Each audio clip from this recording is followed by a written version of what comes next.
자, 반갑습니다. 학생 여러분. 강완수 교수입니다. 자, 오늘 이 시간에는 키워드와 식별자, 그 다음에 변수와 다양한 대입연산자, 또 함수, 타입, div 모드에 대해서 알아보도록 하겠습니다. 자, 여러분들이 본 수업을 들으신 이후에는 자료형을 출력할 수 있으시고요. 변수를 만들어 값을 저장할 수 있습니다. 또한 키워드와 식별자를 구별할 수 있고요. 다양한 대입 연산자를 활용할 수 있습니다. 또한 함수 div 모드를 활용할 수 있을 것입니다.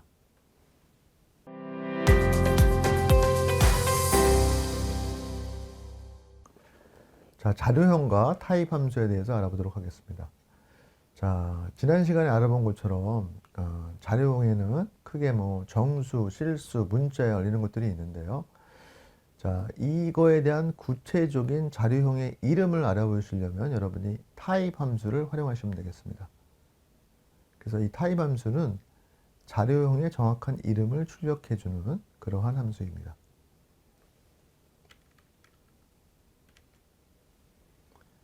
자, 코드에서 보시는 것처럼요. 타입하고 괄호 사이에 3을 쪄주면 클래스 int라는 결과가 나옵니다. 자, 그 다음에 좀 이따 배울 변수 pi에다가 3.14를 대입한 후 그 파이를 타입을 쳐주시면 클래스 float라고 나옵니다. 또한 그 파이썬이라고 하는 문자열을 타입을 쳐주시면 클래스 str이라고 나오죠. 스트링을 의미합니다. 그 다음에 3 플러스 4j라고 하는 거를 타입을 쳐주시면 클래스 컴플렉스라고 나옵니다. 자, 결과에서 보듯이 파이썬에서는 정수, 실수, 문자열을 다 앞에 클래스를 붙인 클래스 int, 클래스 float, 클래스 str, 타입이라고 지칭을 해주고 있어요. 다 모두 이제 클래스 타입이라고 하는 거죠. 그리고 마지막에 보신 거는 우리가 자주 다루진 않겠지만 복소수라고 하는 건데요. 몰라도 상관은 없습니다. 클래스 컴플렉스입니다. 그래서 클래스에 대한 자세한 내용은 단원 12에서 나올 거고요.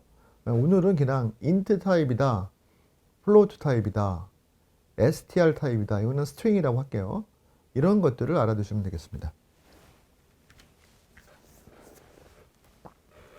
자, 다음은 중요한 변수와 대입 연산자에 대해서 알아볼게요. 변수는 영어로는 variable이라고 하고요. 어떠한 계속 변화될 수 있는 자료를 저장하는 메모리 공간이다라고 하실 수가 있겠습니다.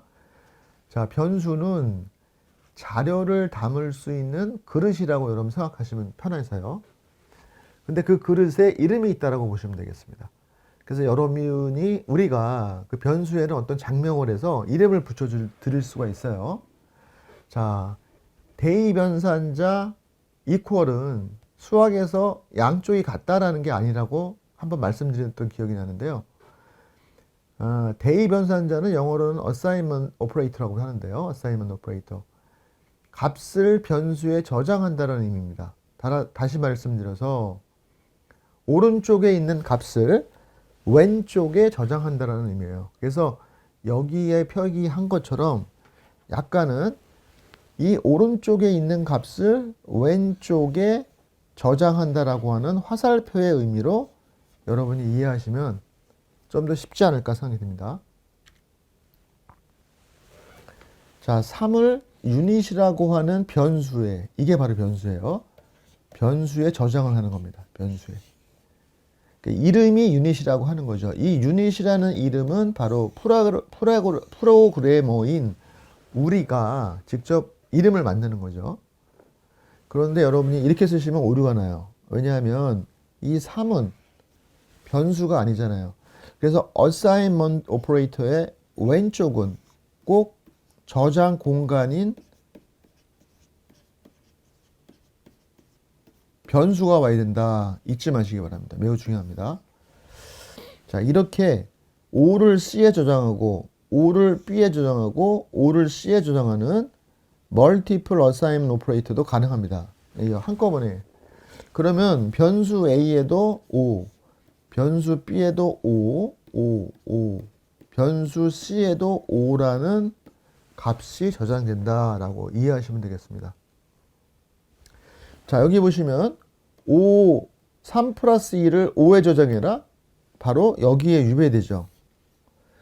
어사인먼트 오퍼레이터의 왼쪽은 변수여야 된다. 5가 변수예요? 아니죠. 네, 안 돼요. 그래서 오류가 납니다. 그래서 여기는 그런 사인이에요. can't assign to literal.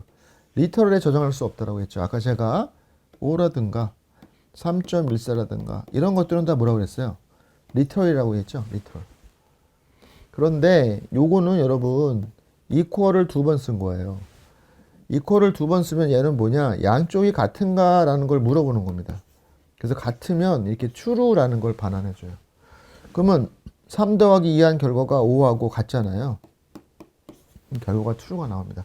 그래서 여러분들이 이거와 이거를 구분하셔야 돼요. 요거와 요거를 구분해라. 이게 중요한 겁니다. 예. 얘는 assignment operator, 얘는 equality. 같다라는 거를 구분하는 거예요. 같다라는 거를. 예. 근데 이거의 결과는 true 또는 false라고 하는 나중에 배울 불 타입이에요. 불 타입. 논리형 자료형이다. 논리 자료형. 네, 불 타입. 나중에 배웁니다. 키워드라는 게 있어요. 키워드는 뭐냐면 reserved word라고도 하는데요. 이미 예약된 단어를 지칭하는 말입니다. 그래서 프로그램 언어를 사용할 때 이미 만들어 놓은 단어예요. 왜냐? 프로그램 문법에서 사용되는 단어이기 때문에 이미 만들어 놨어요. 이걸 이제 키워드라고 하고요. 자, 파이썬에서는 현재 총 35개의 키워드가 있습니다. 그러니까 이 키워드가 어떤 기능을 담당하는지를 배우는 것이 바로 파이썬 문법을 학습한다라고 생각하시면 되겠습니다. 근데 이 키워드는 버전이 올라감에 따라서 증가될 수가 있어요. 예전에 3.7, 여러분들 교재에서는 33개로 나오는데요. 그 이유는 교재에 3.7 버전으로 설명이 되어 있는데 이때는 33개였어요. 그런데 현재 35개다 라는 말씀을 드리고, 이 35개를 눈으로 직접 살펴볼 수가 있습니다. 눈으로. 자, 요거는 꼭 대화형 모드에서 할 필요는 없지만 여기가 쉘에서 했기 때문에 제가 그렇게 했고요. 요 두 문장을 여러분이 소스 파일에 친 다음에 실행을 해도 결과는 나옵니다. 자, 그런데 import도 바로 문법에 사용하는 키워드예요. import. 그 다음에 나오는 키워드는 그 import할 어떠한 모듈이라고 하는 거의 이름입니다. 예, 요거에 대해서는 나중에 또 자세하게 공부를 할 겁니다. 그래서 하여튼간 여기서는 import 뒤에 모듈 이름 키워드를 썼고요. 그 다음에 print 출력을 해달라. 키워드 안에 있는 뭔가를 참조할 때 이 점 오퍼레이터라는 걸 이용을 해요. 점 오퍼레이터. 점을 많이 씁니다. 이 얘기는 뭐냐면 여기에 소속되어 있는 무엇 이런 얘기예요. 그래서 키워드에 소속되어 있는 KW 리스트를 출력해달라라고 했어요. 그랬더니 뭐가 출력이 되냐면 이런 게 출력이 되더라라는 거죠. 근데 이제 이것도 아직 안 배웠는데요. 우리 나중에 배우는데 이렇게 대괄호 안에 쓰고 뭔가의 항목이 이렇게 콤마로 쭉 나열되는 거를 뭐라고 하냐면 이거를 리스트라고 해요. 리스트. 그러니까 리스트가 출력이 되는데 이 출력이 되는 리스트의 내부를 보면은 다 문자열로 나와요. false, none, true, and 이렇게 나오죠. 바로 이게 뭐냐면 키워드예요. 그래서 이 키워드를 세보면 몇 개가 나오냐면 35개가 나와요.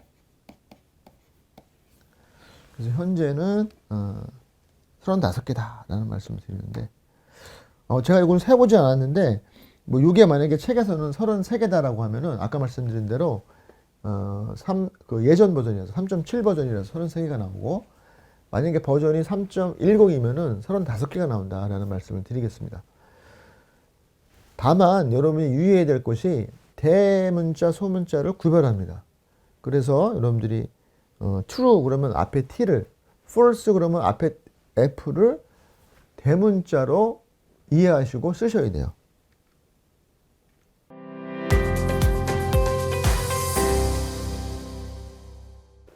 자, 다음은 변수에 대해서 알아보도록 하겠습니다. 자, 변수는 값을 저장하는 저장 공간이라고 그랬잖아요. 근데 변수는 우리가 이름을 만들어 낼 수가 있습니다. 근데 이 변수에다 이름을 질 때 규칙이 있어요. 그 규칙을 좀 알아봅시다. 자, 변수뿐만이 아니라 나중에 배울 함수라든가 클래스라든가 이런 이름을 붙일 수가 있는데, 이렇게 프로그래머가 이름을 만드는 단어를 뭐라고 하냐면 아이덴티파이어다, 식별자다라고 얘기를 해요. 자, 식별자라는 용어는 파이썬에서만 나오는 용어가 아니라 C를 배우든 자바를 배우든 파이썬을 배우든 동일한 용어예요. 그러니까 프로그래머가 직접 만드는 이름을 식별자라고 한다라고 하는 거고요. 자, 식별자를 만들 때 아무 문자나 쓰면 안 되고요. 꼭 영문자, 한글도 가능해요. 한글도. 그 다음에 숫자, 0, 1, 2, 3, 4, 5, 6, 7, 8, 9라고 하는 숫자를 얘기하는 거죠. 그 다음에 요거, 언더스코어를 사용할 수 있어요. 자, 식별자로 한글도 사용할 수 있지만 가급적이면은 한글은 사용하지 말아달라라는 말씀을 드리겠습니다. 자, 그런데 영문자, 숫자, 언더스코어를 식별자의 구성 요소로 사용할 수 있는데 이거를 무조건 그냥 쓰면 되느냐? 그렇지는 않고요. 약간의 제한이 있습니다. 일단은 대소문자 구별할 수 있고요. 하나의 제한은 뭐냐? 숫자는 맨 앞에 올 수 없다라는 거예요. 숫자는 맨 앞에 올 수 없다. 그래서 영문자는 한글로 시작해야 되는데 한글은 가급적이면 쓰지 말라고 했으니까 영문자로 시작을 해달라는 거고요. 또 하나, 아까 말씀드렸던 35개의 키워드는 사용할 수 없다. 키워드는 사용할 수 없다. import니, true니, false니 이런 거로는 변수 이름으로 사용할 수 없는 거예요. 당연하겠죠? 네, 당연하겠죠. 자, 변수 이름을 사용한 예를 볼게요. 자, value 이렇게 쓰면 맞죠? 그래서 여기 4개는 맞는 거고 이 4개는 틀리는 거예요. 근데 이거는 여러분, 이게 value를 여러분 조심해야 될 때 앞에를 소문자 썼는데 뒤에서는 대문자를 썼어. 그러면 이거와 이거는 서로 다른 변수인 거죠. 그래서 여러분이 똑같이 써야 된다. 조심해야 된다는 거죠. 그 다음에 total underbar price, 이렇게 언더스코어를 중간에 쓸 수도 있죠. 그러면 여러 단어를 읽기에 좀 편해요. 그 다음에 또 다른 방법은 이런 게 있어요. 커피 프라이스 할 때 새로운 단어가 뒤에 나올 때 대문자를 적어 주시는 거죠. 그러면 이 단어를 읽기가 편해요. 커피 프라이스. 그것도 좋다라는 거고요. 그 다음에 언더스코어가 맨 앞에 나와도 틀리는 건 아닙니다. 맞습니다. 근데 언더스코어를 맨 앞에 쓰는 거는 일반적으로 일반 사용자는 코딩을 많이 안 하고 이게 시스템적으로 중요한 변수일 때 언더스코어를 써요. 그래서 아주 권장하지는 않습니다. 하지만 써도 가능합니다. 자, 틀린 사례를 볼게요. 틀린 사례는 바로 숫자가 맨 앞에 나오면 안 된다고 했죠. 자, 그 다음에 특수문자가 오면 안 된다고 했죠. 네, 특수문자. 골뱅이 이런 게 오면 안 돼요. 그 다음에 여기는 제가 중간에 스페이스를 넣은 거예요. 이 중간에 스페이스가 오면 안 돼요. 자, 공백 문자는 사용할 수가 없습니다. 이건 왜 안 돼요? 아까 키워드였죠. 키워드는 사용할 수가 없어요. 키워드는 사용할 수 없다. 라는 겁니다. 자, 대의변산자 아까 배웠어요. 대의변산자는 오른쪽에 있는 변수나 아니면 계산식의 결과를 왼쪽에 있는 변수에 저장하는 거다. 이게 바로 assignment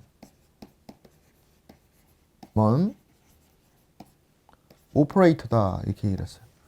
대의변산자다라는 말씀을 드렸습니다. assignment operator. 자, 그런데 여기 보시면 요런 표기가 있어요. 붙였어야 돼요. 더하기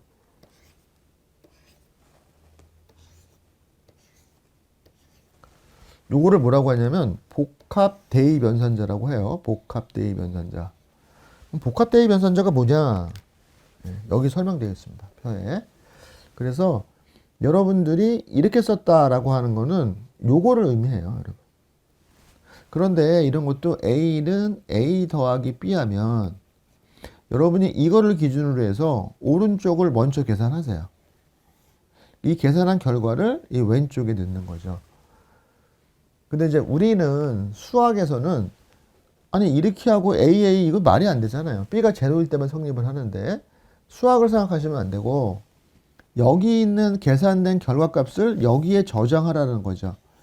그래서 오른쪽에 있는 변수의 의미와 왼쪽에 있는 변수의 의미가 좀 달라요.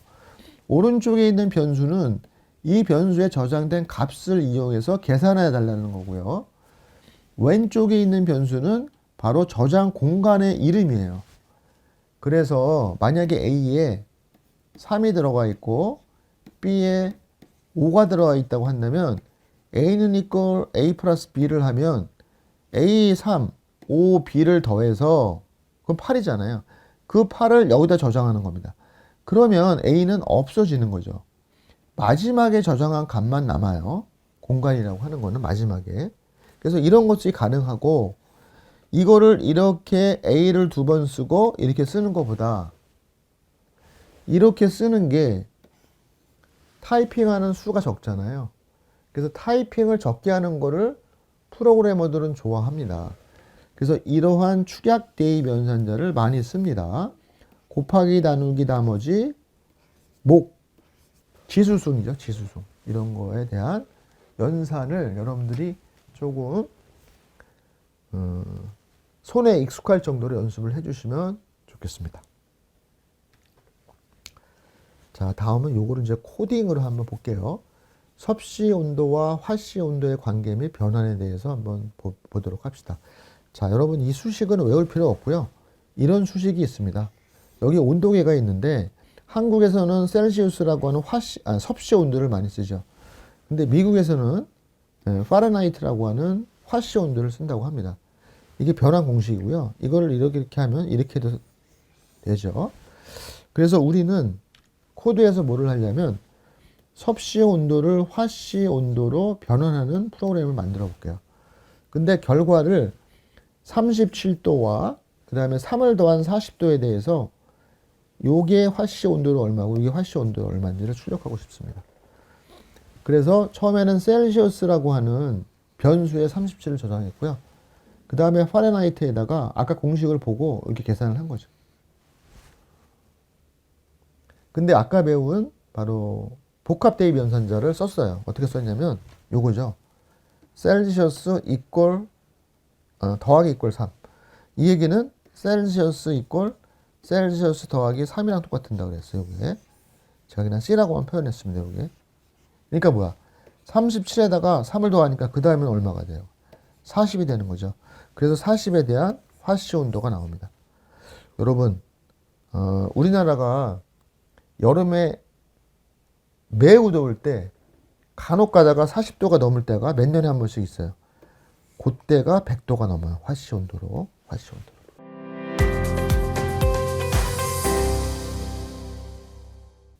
자, 다음은 한 번에 여러 자료를 대입하는 방법에 대해서 알아보고 그 다음에 함수 div 모드에 대해서 알아볼게요. 자, 여기 이런 문제가 있다고 한번 봅시다. 자, 지구와 달의 거리가 38만 4,400km래요. 근데 이거를 이렇게 숫자로 쓴 거를 이렇게 표현하고 싶어요. 38만 4,400km. 요렇게 출력을 하고 싶습니다. 자, 요거를 지금 배울 이 div 모드라고 하는 함수를 이용해서 해볼 겁니다. 자, 그거를 하기 전에 먼저 요거를 먼저 볼게요. 자, 요거는 뭐냐?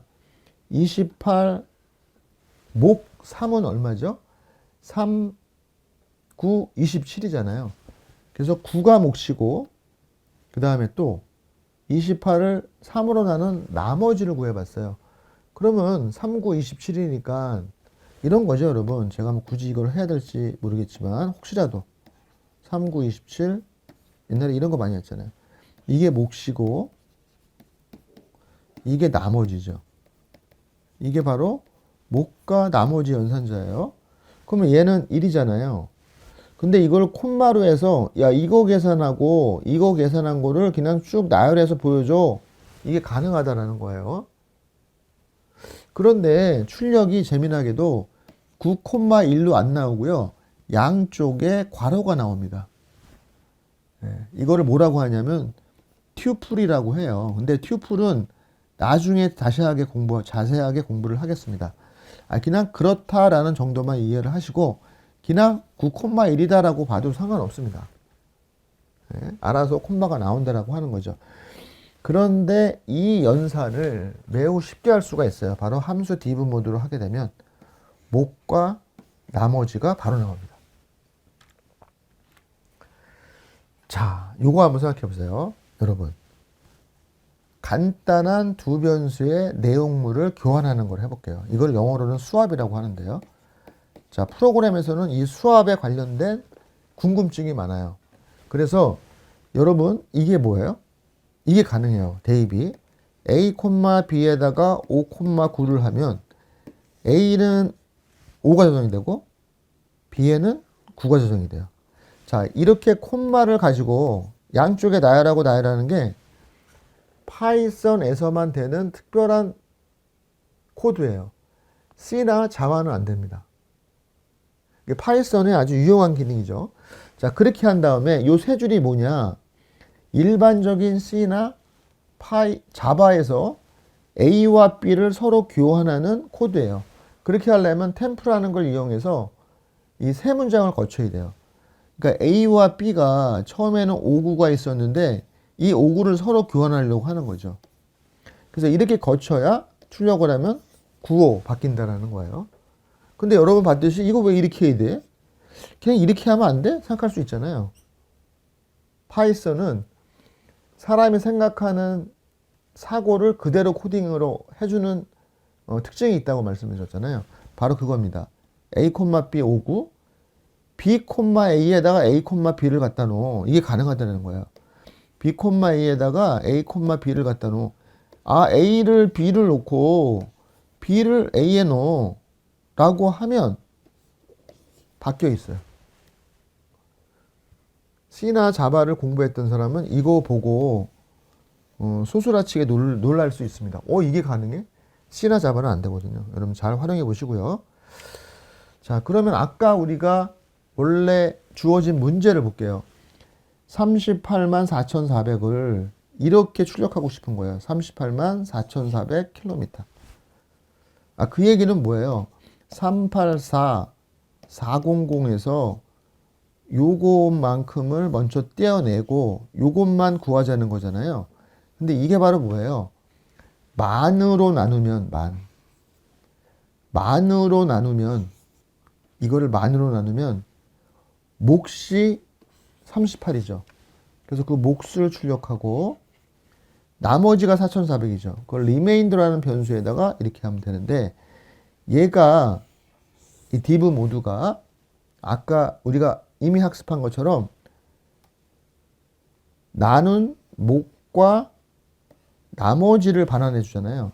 그러니까 내가 이 왼쪽 어사이먼트의 왼쪽에 변수를 두 개의 맨 유니트 콤마 리메인더라고 치면 자연스럽게 여기에 몫이 여기에 나머지가 저장이 돼요. 그래서 그거를 출력을 하면 우리가 원하는 이러한 코드가 잘 완성이 됩니다. 자, 처음에는 이런 게 낯설 수 있는데 여러분이 잘 연습하셔서 익숙하도록 해 주시기 바랍니다. 자, 오늘 변수, 키워드, 대입연산자 등등을 배웠습니다. 한번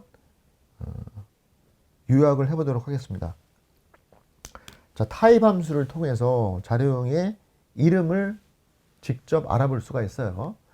클래스라는 용어가 앞에 나오긴 하는데 그거는 차후에 알아보기로 하고 int, float, str 이런 게 나온다고 했죠. 그 다음에 프로그래밍 언어가 사용하기 위해 이미 정해놓은 단어 키워드가 있었고요. 그와 반대로 코드를 위해서 프로그래머가 직접 만드는 단어가 있어요. 그게 바로 식별자다라는 얘기를 했습니다. 자, 그 다음에 중간중간에 코드를 하면서 기억해야 될 값을 저장하기 위한 공간이 필요한데 이거를 바로 변수라고 한다. variable. 그 다음에 이 변수에 값을 넣으려면 대입연산자라고 하는 어사이먼 오퍼레이터라고 하는 요 이퀄 하나를 이용한다라고 하는 거고요. 여러분이 조심해야 될 거는 이거는 다른 거다라는 거예요. 이걸 두는 것은 양쪽이 같은가라는 걸 체크하는 거고, 복합 대입 연산자라고 해서 더하기 이꼴 빼기 이꼴 등이 있는데, 이거는 대입 연산을 간단하기 위한 프로그램 언어에서 자주 이용하는 축약 대입 연산자다 또는 복합 대입 연산자다라고 얘기를 합니다. 자, 이것도 생소할 수 있기 때문에 여러분이 연습을 많이 해주셔야 되고요. 마지막으로 div 모드라고 하는 거는 특이하게도 함수가 결과를 반환해주는 값이 하나가 아니라 여러 개예요. 두 개예요, 두 개. 그래서 얘는 인자의 앞에 거를 뒤에 거로 나눠서 목과 나머지 두 개를 반환해준다라고 하는 특별한 특이한 함수입니다.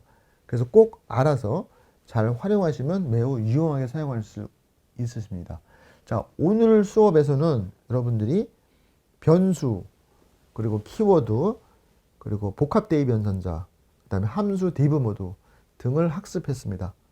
자, 또 다음 시간에 만나서 파이썬 계속 학습하도록 하겠습니다.